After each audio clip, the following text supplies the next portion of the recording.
Week 9 of the NFL is in the books, and it was a fatal one for almost 25% of the survivor pools across the country.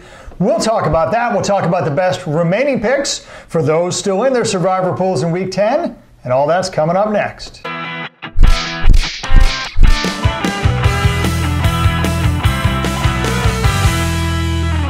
Hi, everyone. I'm Gary Kurtzman.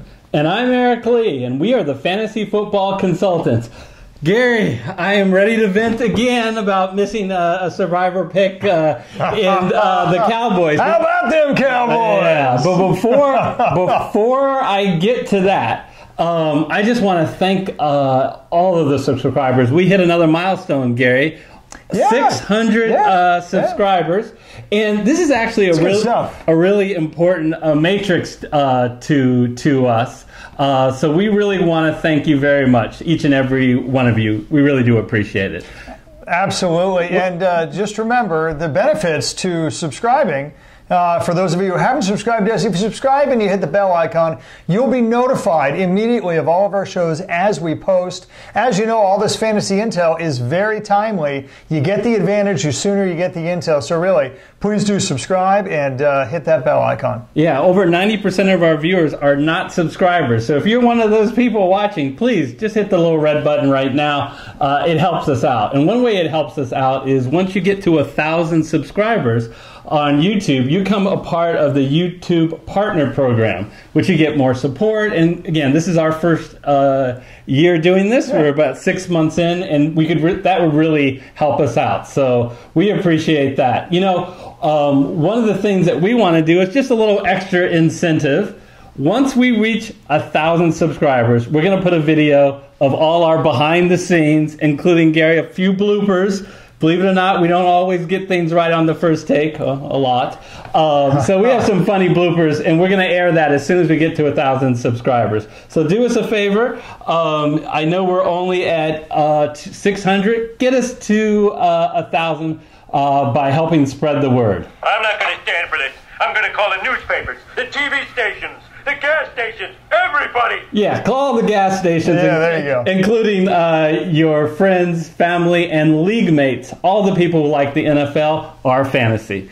So, Gary, let's talk a little bit about Survivor. So, it was a tough week for people who picked the Cowboys. I really feel personally bad because I don't know how much I influence our viewers, but to the extent I influence in week 1, I said pick the Saints. We lost half the people in our viewer survivor pool. Last week I said pick the Cowboys. We once again lost half the people in the survivor pool. Yeah, we sure did. So, you know, if I had the Taps theme, I would play it for Carolyn McGrath and Elizabeth Entertoss. They picked Dallas over the Tennessee Titans, and I have to say, if we learned anything about week 9, Dallas headline still a mess. Yeah, so, you know. That game did not look good, Eric. Yeah, especially since the Cowboys made a statement that they think they're going to make the playoffs this year. Playoffs? Yeah. Don't talk about it. Playoffs? You kidding me? And the reason is they used a first-round draft pick to get Amari Cooper, Gary. And he looked good. Yeah, he looked okay. He was catching most things within 2-3 yards of the line of scrimmage, which is fine if you're in PPR, I suppose. And he caught the statement touchdown on the first drive. Actually, Dallas was up 7-0. They could have been up 17-0. They missed a really easy field goal and then had an interception in the end zone. But the bottom line is that Dallas defense could not stop Tennessee, especially on third down. No, and if you can't stop Tennessee, you can't stop 2/3 of the teams in the NFL. Yeah. Dallas needs work. There's no question about it. Anyway, so let's give it up to Joshua Rinker and Corey McGrath.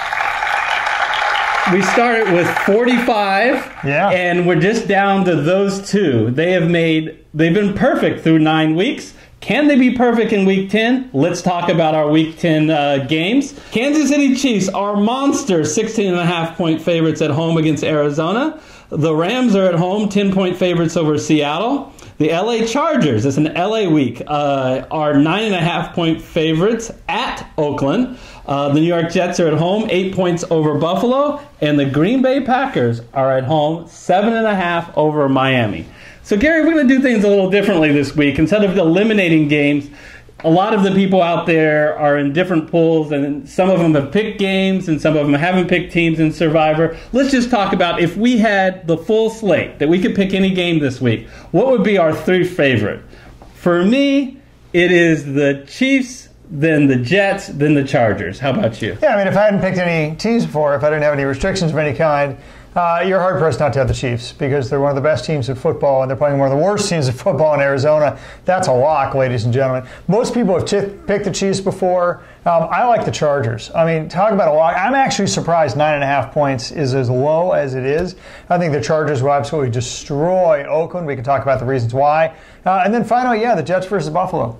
I think the Jets are a lot better than apparently Vegas is giving them credit for. 8 points is a lot, but again, that game looks like a slaughter to me. So I'm going to start with my pick. I wanted to give everybody what I think. It doesn't matter what you think! All right, sound guys, that because I missed last week. I'm still going to give my opinion, and my opinion is I was saving the Chiefs for this week. So yes, I'm going to pick the Kansas City Chiefs this week. Why? Well, they're the biggest favorite that we have had all year in the NFL this week against the hapless Arizona Cardinals. They're at home, and here's the bottom line, Gary, in this game. I do not think the Arizona offense can keep up with the Chief offense. No, I think you're right. I mean, if I were to create a scenario where the Chiefs would have problems, and that would be working really hard, by the way, what you'd end up with is something like this. Tyreek Hill gets shadowed by Patrick Peterson, and Patrick Peterson is good enough to take Tyreek Hill mostly out of the ballgame.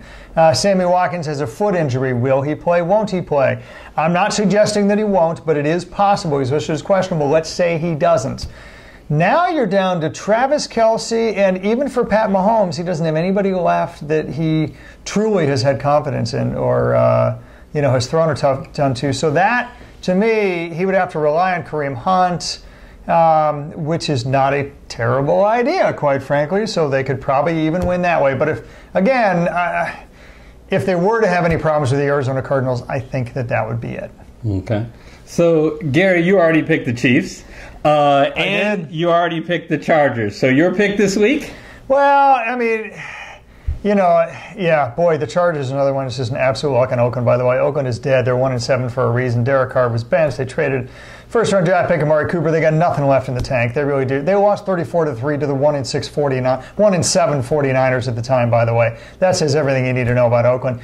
But if I were to pick at this point, I'd pick the Jets. I really would. I mean, honestly, at the end of the day, look, Buffalo it's like a defense's dream. Their NFL is the worst NFL offense that I've seen maybe ever. Yeah. I mean, quite frankly, they'll probably get Nathan Peterman back. If that's the biggest thing that you're celebrating, getting Nathan Peterman back, I don't even know what is. They're certainly not going to have Josh Allen back this week. There's no receiver. There's nobody to throw to. Oh, by the way, their best running back is actually Chris Ivory, and he's out too, by the way, for what looks like weeks. So, you're going to have an overrun, very old, and frankly looking tireder and tireder with Sean McCoy, which is fine. But, Eric, at the end of the day, they just have nobody that can rely on over there in Buffalo. Yeah, and that offensive line has been as bad as we thought. There's no receiver that is set forward. They actually have a good defense, but what happens is the Buffalo offense either turns the ball over or goes 3 and out so often that you find that defense starts to get tired as the game goes along, and then they start giving up points. So, let's be honest. The Jets are no all-stars. They've lost 3 in a row, but I think that they're going to get well at home against Buffalo. Yeah, hard to imagine they wouldn't, quite frankly. This is an anti-Buffalo pick, not a pro-Jets pick. But yeah, you know what? If you've already picked the Chiefs and already picked the Chargers, that's the best bet to go. Yeah. So on the Chargers, real quick, I dropped them just a little below the Jets if you have both the Jets and the Chargers, just because of future value. In Week 12, the Chargers host the Arizona Cardinals. And that's a great matchup. I'd rather, if I didn't pick the Chargers yet, I would save them for that Week 12. But there's a lot to like in this game against Oakland, Gary. Well, I mean, I think a lot of people say the Chargers are Week 10, though, right? Against Oakland. That's as bad as the Week 12 matchup. And quite frankly, don't forget one thing. Chargers are 1-5 straight. And they won 5 straight, beating at least a couple pretty darn good teams, right? I mean, just in the last 2 weeks, right? They beat Seattle and they beat Tennessee, right? These are not all pro teams, but there's certainly no slouches. And the reality is, this is the Chargers' offensive led by Phillip Rivers that honestly is, he's a top 5 fantasy quarterback. He's also probably a top 5 quarterback in reality. He's got all his receivers healthy to throw to. He's got all his running backs healthy, including Melvin Gordon. Now, there's a top 2 running back. Yeah. He's certainly top 5 in reality, top 3, in fantasy. And it's just they got everything going for him. And their defense, which actually, quite frankly, has been a lot better in reality than it has in fantasy this year. But this is the week that they're getting Joey Bosa back, and that was their first-round pick. He's one of the best sack artists of the year. Everything's going right for Chargers. Everything's going wrong for Oakland. Yeah, it looks like Oakland has quit on the season. I mean, when you lose 34-3 against a team that's 1-7 in the 49ers last week. God, you could smell the stink a mile away. God. So let's talk a little briefly. The Rams were the second highest favorite, but neither of us are recommending them. If you've been so patient not to use the Rams, don't use them this week. The Seattle Seahawks actually are starting to play good ball. And you look, the Rams have future games against other teams in the division who are a lot weaker in the Niners and Arizona. I would save them for that if you've waited this long. Don't forget, the Seahawks came very close in the last time that they met up with the Rams in Seattle. Look, in Week 5, Seattle played them to a 33-31 loss and could have won that game. It took a fourth-quarter comeback by the Rams to win. And everybody talks about the Rams offseason where they loaded up on their defense, right? Well, Seattle's defense has actually been scored upon 26 less points than the Rams defense. So all the talk about how the Legion of Boom is over, all the talk about how the Rams defense is the best in football, ladies and gentlemen, the Seattle defense has actually been better. So if you can create an argument why it is that Seattle gave the Rams so much difficulties, it's that the style of Rams offense doesn't mess well with the Seattle defense. We've seen this with a couple other West Coast teams too, right? I mean, quite frankly, including the Cardinals and the Niners. It's the same kind of thing. It's still Robert Saleh's defense, even though he's with the Niners now. And that defensive scheme just doesn't match up well with the Rams. That's why the Rams, even go back to yesteryears, they have trouble with the Seahawks most of the time. So the fact that this is a 10-point spread, I'm not saying the Rams are going to lose, but once again, their offense is going to have problems, and that does not scream to me cover a 10-point spread. And the Seattle Seahawks offense is getting better as the season goes along. Russell Wilson, true to form, is playing better in the second half than the first half. Doug Baldwin is getting a little bit healthier and looking more and more like his old self. So let's take a look at our brand new experts poll.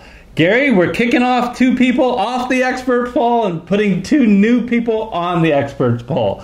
So I'm dropping off as well as Las Vegas, but we have Joshua and Corey, our 2 last people that are in our viewer poll. We're going to add them to our experts poll. So you are going to go, your official pick, Gary, is? The JETS Jets. And it looks like Michael agrees with you. Let's see what Coco's going to do.